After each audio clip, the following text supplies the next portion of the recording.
بسم اللہ الرحمن الرحیم وعن ابی ہریرہ رضی اللہ تعالی عنہ قال قال رسول اللہ صلی اللہ علیہ وسلم السقی قریب من اللہ قریب من الجنت قریب من الناس بعید من النار والبخیل بعید من اللہ بعید من الجنت بعید من الناس قریب من النار ولجاہل سقی احب الی اللہ من عابد بخیل۔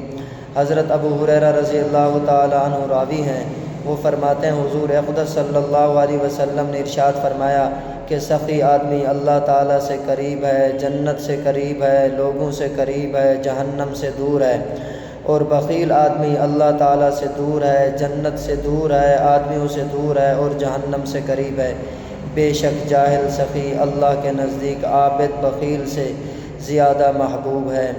میرے محترم دوستو، اس حدیث شریف میں آپ صلی اللہ علیہ وسلم نے سخی آدمی کی فضیلت بیان کی اور اس کا ٹھکانہ بھی بیان کیا، اور بخیل آدمی کی مذمت بیان کی ہے اور اس کا ٹھکانہ بھی بیان کیا۔ آپ صلی اللہ علیہ وسلم نے فرمایا السخی قریب من اللہ، سخی آدمی اللہ تعالیٰ کے قریب ہوتا ہے۔ سبحان اللہ، اللہ تعالیٰ کے حکم کو مان رہا ہے۔ اللہ تعالیٰ نے فرمایا کہ جی میرے راستے کے اندر خرچ کرو۔ یہ سخی آدمی دن کو بھی، رات کو بھی، صبح بھی، شام بھی اللہ تعالیٰ کے راستہ میں خرچ کرتا ہے۔ جب اللہ تعالیٰ کے حکم کو مان رہا ہے تو یہ اللہ کے قریب ہو گیا۔ سبحان اللہ۔ اب اللہ کی رحمتیں سخی آدمی کے اوپر برس رہی ہیں۔ قریب من اللہ، جو اللہ کے قریب ہو جائے تو اللہ تعالیٰ اس کو جی اپنی رحمت کے اندر، اپنی رحمت کی چادر کے اندر لپیٹ لیتے ہیں۔ اللہ کی رحمتیں اس کے اوپر برستی رہتی ہیں۔ فرمایا سخی آدمی اللہ کے قریب، جنت کے بھی قریب۔ سبحان اللہ۔ جب اللہ تعالیٰ راضی ہو گئے جی اللہ تعالیٰ اب اس سخی آدمی کو جنت کے اندر داخل فرمائیں گے۔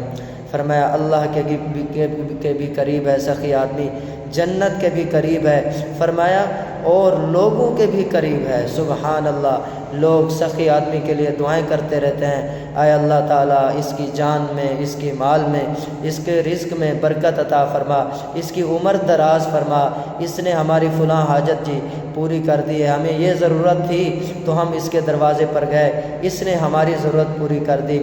لوگوں کو معلوم ہوتا ہے اگر ہمیں یہ ضرورت پیش آئے گی تو ہم فلاں سخی کے دروازے پر جائیں گے، وہ ہمیں خالی ہاتھ نہیں لوٹائے گا۔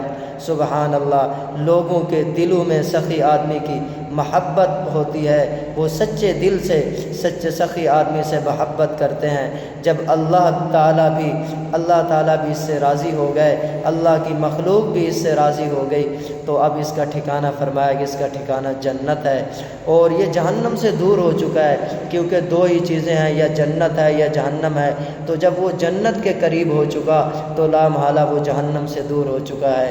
سبحان اللہ۔ اس کے برخلاف آپ صلی اللہ علیہ وسلم نے ارشاد فرمایا والبخیل بعید من اللہ، جی بخیل جو ہے وہ اللہ تعالیٰ سے بعید ہے۔ اللہ تعالیٰ نے حکم دیا میرے راستے کے اندر مال خرچ کرو، یتیموں کے اوپر، غریبوں کے اوپر، بیواؤں کے اوپر، مسکینوں کے اوپر، مسافروں کے اوپر، لیکن ایسا آدمی اس کے دل کے اندر مال کی محبت آ چکی، اس نے اللہ تعالیٰ کے حکم کو پس پشت ڈال دیا، اب یہ اللہ تعالیٰ سے جی دور ہو چکا ہے، اور فرمایا اللہ سے بھی دور ہے اور یہ جنت سے بھی دور ہے، کیونکہ جنت تو اسی کو ملے گی جس سے اللہ تعالیٰ راضی ہوں گے۔ اس نے اللہ تعالیٰ کو ناراض کر دیا، اللہ تعالیٰ اس سے دور ہو گئے۔ اب لا محالہ جو اللہ تعالیٰ نے پسندیدہ ٹھکانہ بنایا ہے، بہترین ٹھکانہ بنایا ہے، وہ ہے جنت۔ یہ جنت سے بھی دور ہو چکا ہے۔ فرمایا بعید من الناس، لوگوں سے بھی یہ دور ہے، لوگ اس کے لیے مغفرت کی دعا نہیں کرتے ہیں۔ لوگوں کے دلوں میں اس کی محبت ہی نہیں ہے، لوگ بد دعائیں دیتے ہیں کہ اس کے پاس اتنا مال ہے، سب کچھ ہے، لیکن اس نے ہماری ضرورت پوری نہیں کی، ہماری حاجات پوری نہیں کرتا۔ تو لوگوں کے دلوں میں بھی محبت نہیں ہے، لوگوں سے بھی یہ دور ہے۔ جب یہ آدمی اللہ سے بھی دور ہو گیا جی، جنت سے بھی دور ہو گیا، لوگوں سے بھی دور ہو گیا، تو اب اس نے قریب پھر کس کے ہونا ہے؟ فرمایا قریب من النار، یہ جہنم کے یہ قریب ہو چکا ہے۔ اعاذنا اللہ من، اللہ تعالی ہم سب کو بچائے۔ میرے محترم دوستو، اللہ کے راستہ کے اندر صدقہ کیا کرو، اللہ کے بھی قریب ہو جاؤ گے، جنت کے بھی قریب ہو جاؤ گے، اور لوگوں کے بھی قریب ہو جاؤ گے، اور جہنم سے دور ہو جاؤ گے۔ آخری جملے میں آپ صلی اللہ علیہ وسلم نے ارشاد فرمایا وَلَجَاهِلٌ سَخِيٌّ أَحَبُّ إِلَى اللَّهِ مِنْ عَابِدٍ بَخِيلٍ، بے شک جاہل سخی اللہ کے نزدیک عابد بخیل سے زیادہ محبوب ہے۔ ایک آدمی جاہل ہے، فاسق ہے، لیکن سخی ہے، اور اس کے برخلاف دوسرا مومن ہے، بہت کثرت سے نوافل پڑھتا ہے، لمبی لمبی نمازیں پڑھتا ہے، لیکن وہ بخیل ہے، بخل کرتا ہے، اللہ تعالیٰ کے راستے کے اندر خرچ نہیں کرتا ہے۔ فرمایا کہ اس مومن سے اللہ تعالیٰ کو وہ جاہل جو سخی ہے زیادہ محبوب ہے۔ سبحان اللہ۔ میرے محترم دوستو، ایک مرتبہ حضرت یحییٰ بن زکریا علی نبینا علیہ الصلاۃ والسلام نے شیطان سے پوچھا، اے شیطان، تجھے سب سے زیادہ محبوب کون ہے اور تجھے سب سے زیادہ نفرت کس سے ہے؟ شیطان نے کہا، مجھے سب سے زیادہ محبت مومن بخیل سے ہے اور سب سے زیادہ نفرت فاسق سخی سے ہے۔ انہوں نے دریافت فرمایا، یہ کیا بات ہے؟ اس نے عرض کیا کہ بخیل تو اپنے بخل کی وجہ سے جہنم میں جائے گا، مجھے اس کے بارے میں اب فکر کرنے کی کوئی ضرورت نہیں ہے، اس کے اندر ایسی بری صفات موجود ہیں جو اس کو جہنم کے اندر لے جا رہی ہیں۔ اس کے برخلاف جو فاسق ہے لیکن سخی ہے، ہر وقت مجھے اس کے بارے میں فکر سوار رہتی ہے کہ کہیں حق تعالی شان ہو اس کی سخاوت کی وجہ سے اس سے درگزر نہ فرما دیں۔ سبحان اللہ۔ میرے محترم دوستو، اگر حق تعالی شان اس کی سخاوت کی وجہ سے کسی وقت اس سے راضی ہو گئے تو اللہ تعالیٰ کے دریائے رحمت و مغفرت میں عمر بھر کے فسق و فجور کی کیا حقیقت ہے۔ ایک اللہ تعالیٰ کی رحمت کا جھونکا پڑے گا، سب گناہ محو ہو جائیں گے، سب گناہ مٹ جائیں گے۔ سبحان اللہ۔ ایک حدیث شریف میں ہے، جو شخص سخاوت کرتا ہے وہ اللہ تعالیٰ سے حسن ظن کی وجہ سے سخاوت کرتا ہے، اور جو شخص بخل کرتا ہے وہ اللہ تعالیٰ سے بد ظنی سے بخل کرتا ہے۔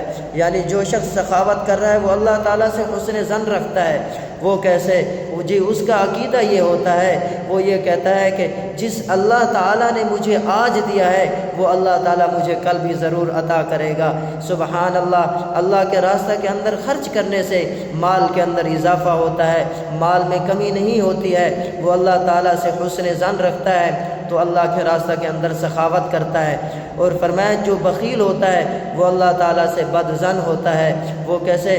کہ فرمایا کہ وہ اللہ کے خزانوں کو محدود سمجھ رہا ہے، اس نے اللہ کے خزانوں کو محدود سمجھ لیا ہے۔ وہ یہ سمجھتا ہے کہ اگر میں نے یہ خرچ کر دیا تو کل میرے پاس کہاں سے آئے گا۔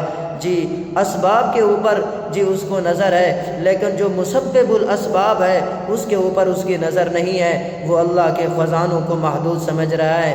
حالانکہ میرے محترم دوستو، سبھی کے سبھی اسباب اللہ تعالیٰ کے پیدا کرتا ہے۔ اللہ تعالیٰ انہی اسباب کی وجہ سے روزی عطا فرما رہے ہیں۔ اگر اللہ تعالیٰ چاہیں تو ایک آدمی کے پاس سب کچھ اسباب ہو سکتے ہیں لیکن اس کو روزی نہ ملے، یہ بھی اللہ تعالیٰ کے دائرہ اختیار میں ہے، اللہ تعالیٰ کے قبضہ قدرت میں ہے۔ ایک آدمی سارا دن دکان پر ہاتھ رکھ کر بیٹھا رہے، اگر اللہ ہی نہ چاہے تو اس کو 1 روپیہ بھی حاصل نہیں ہوگا۔ اسی طریقے سے کسان ہے وہ کاشتکار کرے، کھیتی بوئے، اگر اللہ تعالیٰ چاہیں گے تو اس میں پھل بھی پیدا ہوں گے، اس میں پھول بھی پیدا ہوں گے، اگر اللہ تعالیٰ نہ چاہیں تو اس میں کچھ بھی پیدا نہیں ہوگا۔ میرے محترم دوستو، ہم زبان سے اقرار تو کرتے ہیں لیکن دل سے ہم یہ یقین نہیں کرتے، حالانکہ ہمیں دل سے بھی یقین کرنا چاہیے کہ جس اللہ تعالیٰ نے ہمیں آج روزی دی ہے وہ کل بھی ہمیں روزی دے گا۔ اللہ تعالیٰ کے خزانوں کے اندر کسی چیز کی کمی نہیں ہے۔ میرے محترم دوستو، صحابہ کرام رضوان اللہ علیہم اجمعین دل سے یہ سمجھتے تھے یہ سب کچھ جو میرے پاس نعمتیں ہیں یہ اللہ تعالیٰ کی عطا کردہ نعمتیں ہیں، اس لیے وہ سب کچھ خرچ کرتے تھے۔ سب کچھ خرچ کرنے میں ان کو ذرا برابر بھی تحمل نہ ہوتا تھا۔ اللہ تبارک و تعالیٰ مجھے تمام مسلمانوں کو اپنے راستہ کے اندر زیادہ سے زیادہ خرچ کرنے کی توفیق عطا فرمائے، آمین۔ آخر میں آپ سے گزارش یہی ہے، یہ حضور پر نور صلی اللہ علیہ وسلم کی حدیث مبارکہ کا درس ہے، ثواب کی نیت سے شیئر کیجیے گا۔ نیز آپ کو کوئی بھی دینی مسئلہ درپیش ہو وہ بھی استفسار کر سکتے ہو۔ مفتی محمد افضل عفا اللہ عنہ۔